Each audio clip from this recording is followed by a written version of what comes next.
It's an early Halloween egging for DOJ as FBI Director James Comey's criminal defense team racks up an early win. What was the win and why is it so embarrassing for DOJ? Let's break it down. But first, reminder, please subscribe.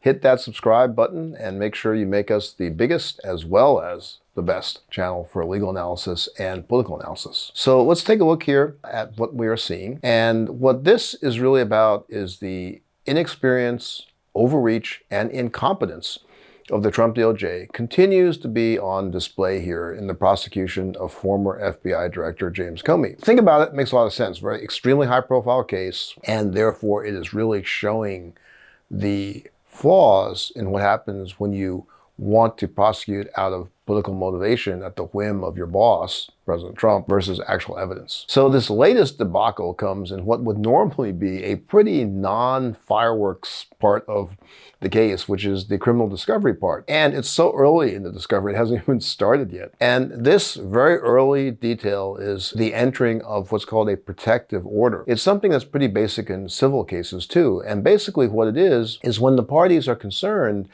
that there could be sensitive, confidential information. In a case like this, maybe national security information, government communications that normally would be confidential. You ask the judge to do a protective order.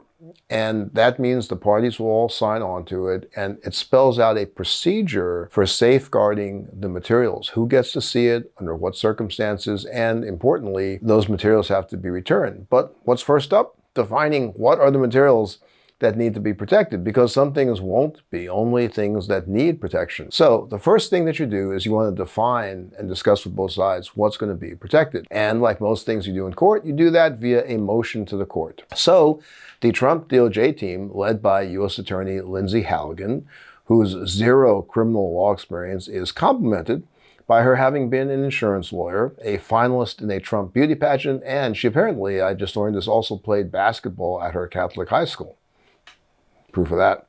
Now, I don't know if she made that shot in the picture, but certainly her motion with the court was definitely an airball. The Comey team began their opposition to it with a little dig, pointing out that they wanted to harmonize certain terms, meaning, as they spell out, the defendant used these terms interchangeably. Sometimes they'd say defendant's attorneys, sometimes they'd say attorneys of record. Those are two very different things. Attorneys of record are not the same thing as defendant's attorneys because everyone on the documents are the attorneys of record. It's just a little ding. I mean, Pat Fitzgerald, who was the head of Comey's defense team, is kind of pointing out, you guys are really amateur hour, even making dumb mistakes like this. Now to the substance. Here's what the government asked for in terms of defining what is to be protected, what they call the protected material. Everything. They wanted everything that they planned to turn over, with some exceptions like public news stories or something, would be defined as being protected. And so here, what they did was saying all protected materials defined that way, and that the government's position is that it's all going to be protected.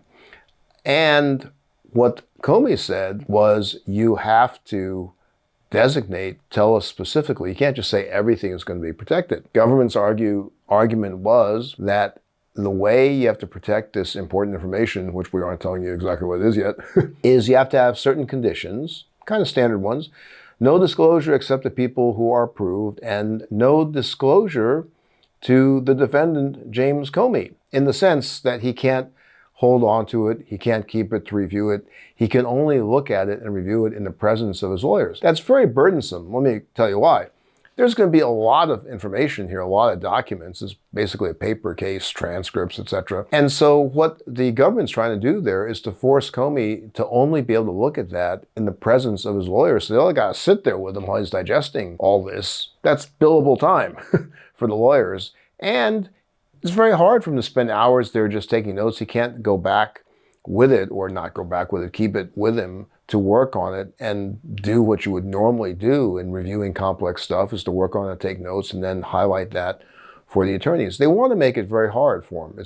You can only look at it while we're here with you. That's what they're saying. And it's way overbroad, right? Because they're saying they're defining everything they're going to turn over as being protected. So Comey's team said to the judge, hey, make the government do some work here. Tell us specifically, what are the things that are protected? Not everything. The judge says Comey team wins on that point. Then the government, on the point of Comey can't really get full access to the material, there's very limitations on when he can see it, It's got to be with his lawyers, etc. Government tries to justify that, saying that they have reviewed other cases in the Eastern District of Virginia, and those cases did it also. But they don't say anything about what types of cases they were. They just reference it. Put in the excerpt for you here. They say they reviewed 10 cases from the public filings. All right, so the defense, Comey's team's objecting to this. And look at the authority they're citing through public filings. I mean, they say the government has reviewed at least 10 protective orders that were entered on the docket in the Eastern District in Virginia. Well, so first of all, no one on the team, including Lindsay Halligan, has any experience in the Eastern District of Virginia. Certainly not Halligan, right? And not her imported prosecutors from North Carolina, since she apparently couldn't find anyone in her own office to do the case. So embarrassing to hear these North Carolina prosecutors say, oh, our research, our justification for not letting Comey look at the materials with unfettered access is that we've looked at the public record in 10 cases. The public record? I mean, they're the prosecutors in office. I mean, what they do, a Google search to find those? They could have just asked around the office, right? That's what you'd normally do. You would know what's in the office files. You'd ask other prosecutors. Now, there are plenty of cases where you do restrict the access. And many prosecutors have seen these kinds of rules. I've seen on the defense side as well. Typically, there's some reason for it, as in a danger issue. For example, murder cases, violent drug cases. There's a concern, sometimes you ask that the defendant actually not be shown the identities of the witnesses early on because you're afraid that there could be a safety concern. That's a very delicate balance, right? The defendant has a right to know what the evidence is against them. Situations like that, you want to be careful as to how long the defendant gets to hang on to this information because, maybe they'll give it to people through phone calls or something to put like hits on people. Those are the very typical reasons where you don't let the defendant hang on to information or you have certain kinds of access to it.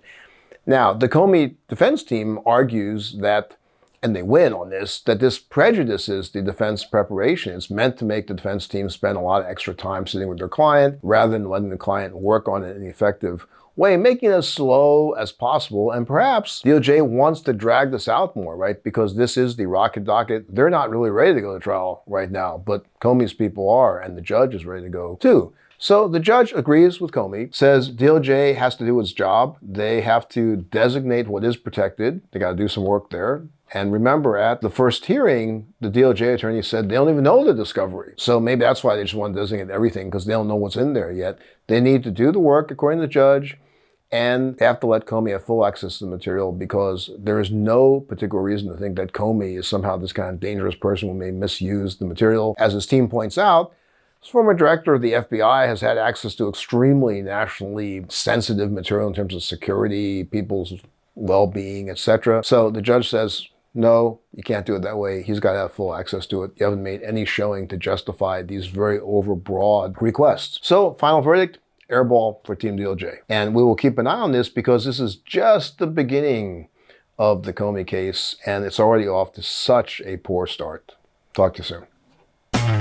Can't get your fill of Legal AF? Me neither. That's why we formed the Legal AF Substack. Every time we mention something in a hot take, whether it's a court filing or a oral argument, come over to the Substack. You'll find the court filing and the oral argument there, including a daily roundup that I do called, wait for it, Morning AF. What else? All the other contributors from Legal AF are there as well. We got some new reporting. We got interviews. We got ad-free versions of the podcast and hot takes. Where? Legal AF on Substack. Come over now to free subscribe.